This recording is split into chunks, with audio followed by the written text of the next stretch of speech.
What's going on, man? From an undisclosed location in Santa Fe comes Pickup New Mexico. Welcome our host from Gallup, New Mexico, Isiah Yazzie. Hello, and thank you for watching Pickup New Mexico. I'm your host, Isiah Yazzie, a.k.a. Lil Zay, a.k.a. the New Slade. We launched this show to discuss New Mexico politics, local issues, and to do it without getting bored. In this episode, we focus on voting and elections. Later in the show, we'll interview our first guest, Secretary of State and Defender of Democracy, Maggie, Toulouse, Oliver. We're not KOAT, KRQE, or KNME, and those three Ks just made me feel really awkward.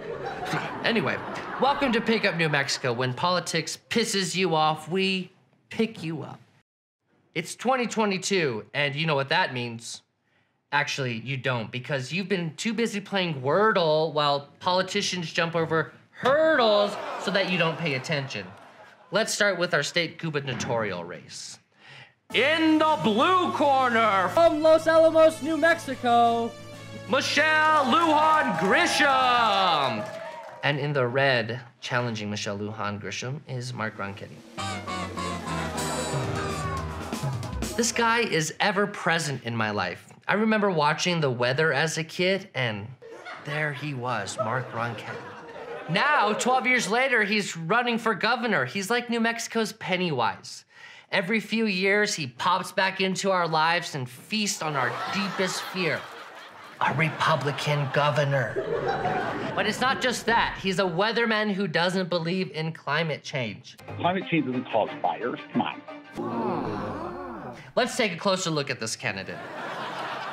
And why does he look so anti-New Mexican in this photo? Who wears two jackets in beautiful, sunny New Mexico? A trifling Texan who can't be trusted. That's who. Anyway, I know some of you are probably saying, whoa, little Zay, take it easy. But I lost my trust in Ronchetti when he promised a snow day on November 10th, 2003. But I had to go to school, and I failed my critical race theory pop quiz. Thanks, Mark. Don't believe me? Let's get to know you, Mark Ronchetti. If that's your real name. Mark Ronchetti was born on October 1st, 1973, which makes him a Libra. And according to white girls from TikTok, I've recently learned that Libras are social sluts. They try to bring harmony to all situations. But don't fall for a Libra's charm.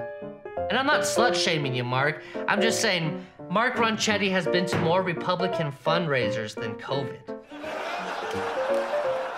Mark grew up in Texas, then moved to Vermont from 5th grade to high school, where he developed his love for puffy jackets. Mark went on to graduate from Washington University in 1996 with a degree in weather denial. Mark Ronchetti finally settled in New Mexico in 1998. Doesn't he look like he's won a triple crown and it's all kind of gone to his head?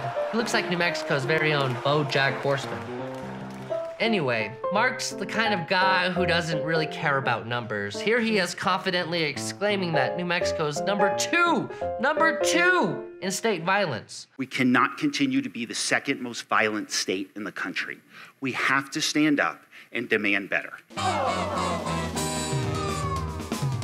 While he's busy scaring people into voting for him, we did some research. According to a 2022 World Population Review report, New Mexico doesn't even make the top 10 list of most dangerous states.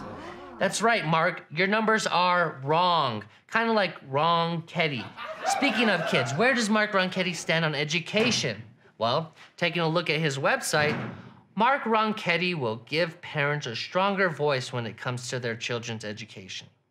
Are you kidding me? Have you seen parents who get too involved in their child's sports? They're trying to fight the referee and other parents.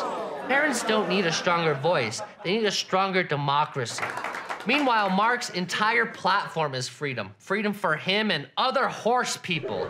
Here's the point. Mark Ronchetti stated he'd like to focus on, and I quote, making New Mexico a more attractive destination for out-of-state companies. He's a bigger deception than the Decepticons. Yes, that's a Transformer reference, but I think you get the point. Mark Ronchetti is a Texicon. Strong emphasis, highlight the con. And for all you gamblers out there, my money, it's on Michelle.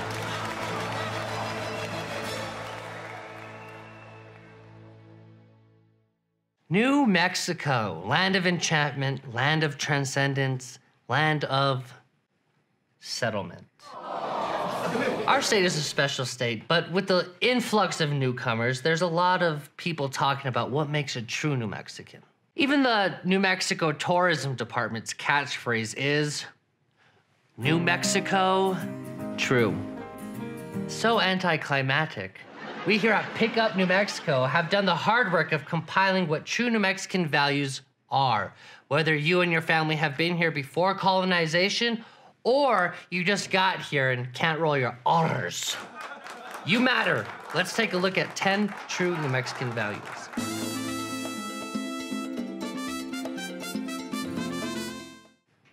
Number 10, food, especially if you use Christmas to describe your smothered burrito.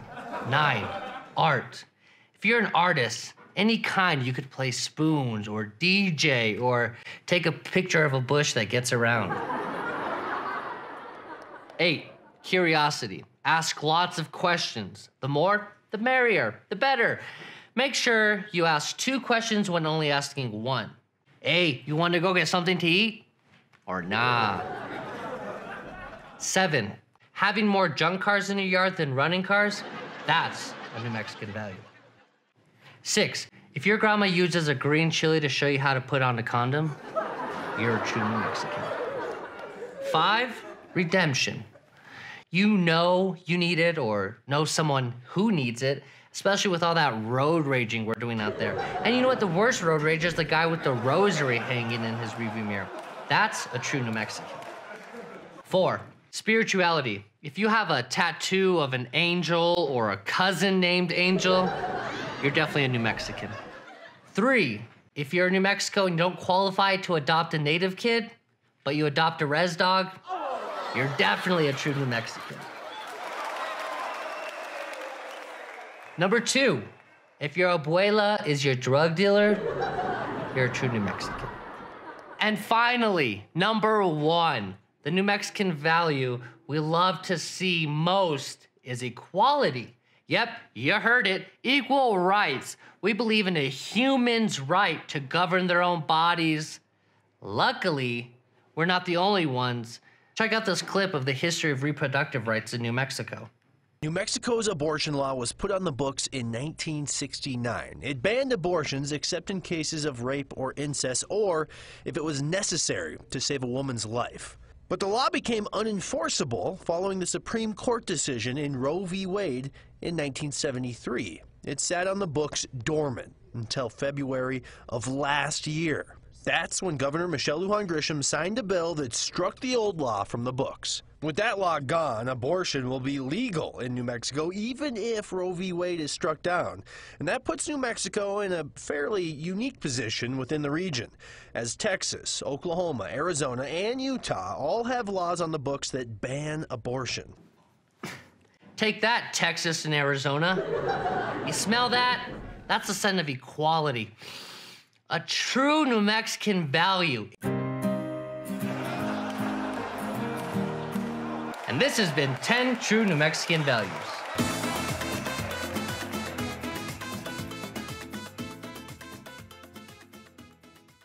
Welcome to Pick Up New Mexico. Again, I'm Isiah, your host, and we have our first guest on the show today.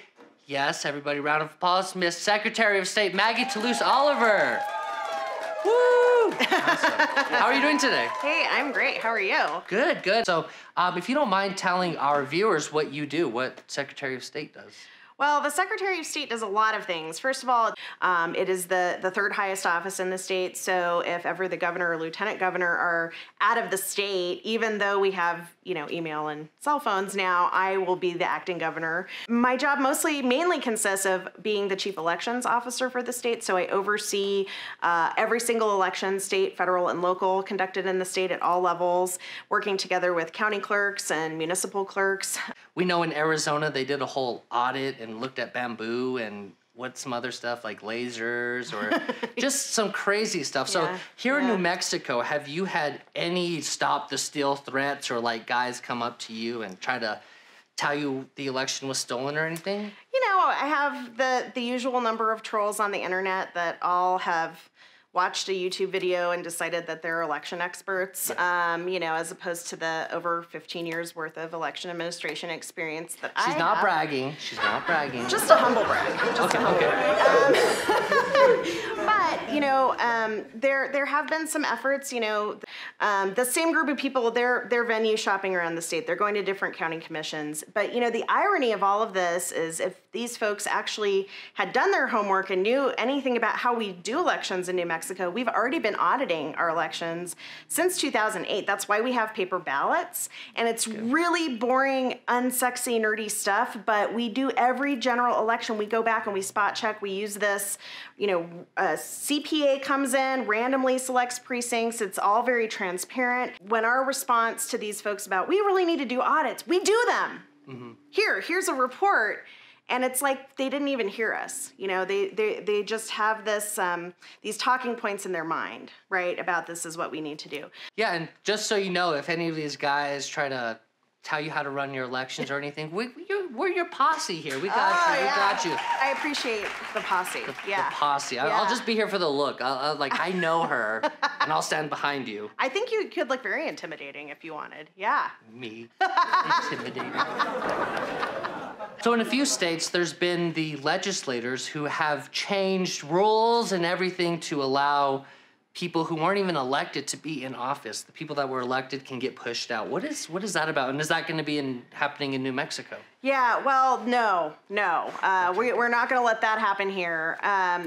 So there have been efforts that allow these legislatures to completely replace the slates of electors to the Electoral College if they don't like the folks that the people elected. And of course, again, this is all under the guise of, that elections have been rigged or voter fraud, but really what it is, legislatures subverting the will of the people that voted and putting their own slates of electors in instead.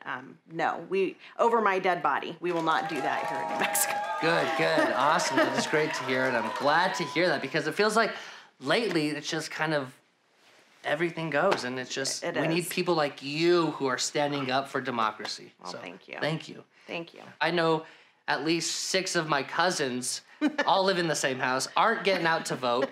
I'm thinking of incentives. I love all that, but I mean, I've tried sitting down with my sister or my cousin, and they're just not for it. Now, to the streets, where we find out who votes and who doesn't.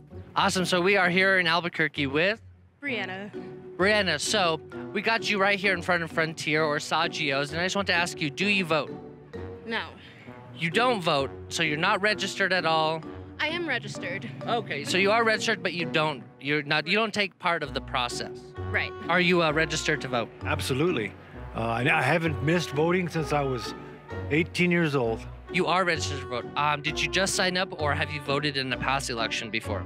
I just signed up, and then I just voted. Are you going to be voting for this election in November? For the governor? Yes, exactly. Yeah. Are you registered to vote? Yes. Do you vote? Yeah, I do. Did you vote in the last election? Yes. Did you vote in the last election? I did, yeah. Okay, awesome. And then do you have friends who are possibly non-voters or who think the system is rigged? I grew up in New Mexico, so absolutely, of course. There's a lot of New Mexicans out there that are believing that. Did you vote in the last election? I did not vote. So you're not registered to vote? I'm registered, though. But you don't vote? No. Alyssa, are you registered to vote? I'm not. You are not registered to vote, and can you give me some reasonings as to why you're not registered to vote? Because I don't vote. Okay, and are you registered to vote? I'm not, actually. So why do you think voting is so important? It dictates how we live, as individuals, as groups, no matter what group we're from, ethnically, politically, it's so important. Women didn't have the right for so long. It's a right. It's an honor. And get out there and vote. I just did it because my mama like, I don't know. Your mom told you to vote? Yeah, pretty much. So you voted? For Biden, yeah. That's a good kid. That's a good kid. Yeah, vote, so I voted who she voted for. And like, I don't like Trump because he said fuck Mexicans, and I'm light-skinned, I'm black and Mexican, so like, fuck Trump. Awesome, we got it. Thank you very much. Thank you guys. I said I don't vote because voting is a barter system, and it's been broken since its inception. Having votes not being evenly distributed based on class, based on race, based on gender. Did you vote in the last election at all, or did you just recently start not voting? You know, I've never really voted. Yeah, I've always registered, but come the polls, like I'm like, I'm not gonna make it, so I don't, you know. I'm at now where you feel like even if you are to go out and vote, it doesn't mean much, you know? It's like your individual vote doesn't mean anything. And that's just kind of how I feel. How do you encourage people to get out to vote? I just tell them that if they don't vote, they don't have a part. They don't get to complain. They don't get to, yeah. Exactly. So you should not be complaining if you're not voting. How do you encourage them to get out and vote? Oh man, I don't, or not really. Sometimes I take him around. I have this friend, he's kind of an older guy, and if you tell him that you don't vote or you're registered or not registered, he'll yell at you and tell you you're an idiot. So I take him to meet him sometimes. So if you could give out some incentives to the young people, what do you think young people would want? Money. Money? How much money? Just a little bit. It doesn't have to be that much. It's like the vaccine thing. Just let things get bad enough. People will start voting. Give them beer and then they'll vote. Oh, that's a hard one, actually. I feel like it would be very hard to get young people to vote. You know, I feel like we're so caught up with, you know, daily struggles that we don't think it's really worth it for us. So like you should be able to like text your vote in. I don't know about text to vote. I mean, I feel like if you text to vote, I could get as many numbers as I want and just text my vote in. Maybe like handing out some joints, free joints maybe? Free joints. Man, I'll vote right now you hand out free joints. That's it. Maggie, Toulouse, you gotta start handing out some free joints, and we'll get people who aren't registered to vote to start voting today. Voting today, there you go. Awesome, thank you so much. What if you gave out free joints? You're not allowed to provide some sort of material incentive to ask people to vote. Okay. Not directly. You can't have that quid pro quo. So no material. No bribes. No bribes. Yeah. Could you do like a kissing booth in the voting booth? With somebody who's really attractive, like really good looking, that you're like, I'm gonna go vote, so that while I'm voting, get a quick kiss on the cheek. So we'd have to think about how that would work, because really no one else is supposed to be in the voting booth with you but you. But if you say you're a person who needs assistance with voting and you can choose a person to come with you, maybe that assistance is that they need to kiss you. Raul Torres, voting. I need assistance voting-wise. Come on down. I'm just saying, the guy is a beautiful man. Yeah. New Mexico politics, man. I'm just like... He definitely can't go in the voting booth with you, though, because that would be electioneering at a polling place. Okay, that makes sense. Yeah. See, I don't even know elections. Like I know, but that's why you have me here. That's why I have you here. Awesome. You guys should. I had a great idea a few weeks ago on how you could get maybe the youth to vote a little bit more. I'm excited. Maybe just like a Tinder or like a Grindr app, and it has like Mark Ronchetti or whoever it is, and you can be like, nah, I don't want that. Just or swipe left. Swipe right? left or right on which candidate you would want. Do you think that would get more? You mean to just to be able to vote that way? Yeah, why not? I mean, like Maggie Toulouse, yeah, I'll swipe right. Right's good, right? I don't know. I've never online dated. I'm old. I think that's a great concept, and I think in terms of like voter education and outreach, the more kind of cool things like that we do, the better. Because you could create an app like that and use that for your like sample ballot, right? And basically do that, and get a little summary at the end of the day of the candidates you swiped right on. That's a great idea. Yeah. I wasn't thinking that far into it. Well, I'm only like a millennial. I wasn't like, here's what we could do. But that makes a lot more sense. Kind of, oh, this is a cool candidate. I'll save it for later. Like, If I make one of those, I'll give you credit. Okay, cool. Thank you very much. I did want to close with you asking the youth to vote. Just tell the youth why they should vote and why it's important and how and where to find information at. So take it away. We've had 246 years of this amazing experiment that will only continue to last into the future, where we, the people, the voters, no matter how rich or how poor, get to have a say in our elected leaders. And the only way that's going to continue is if every single eligible person gets out to vote, especially our young people who have the most at stake in every single election. And so I would just encourage any young person who's interested in casting that ballot and making their voice heard, go online, nmvote.org, register to vote. Request an absentee ballot, find out where you can vote, and not just you, but your friends, your relatives, even the people you don't like. Encourage them to vote as well, because all of our future, but especially your future, the young folks of this state and this planet have the most at stake. So, again, I want to thank the first guest ever on our show, Secretary of State Maggie Toulouse Oliver, and I am your host, Isiah Yazzie. Thank you for watching Pick Up New Mexico.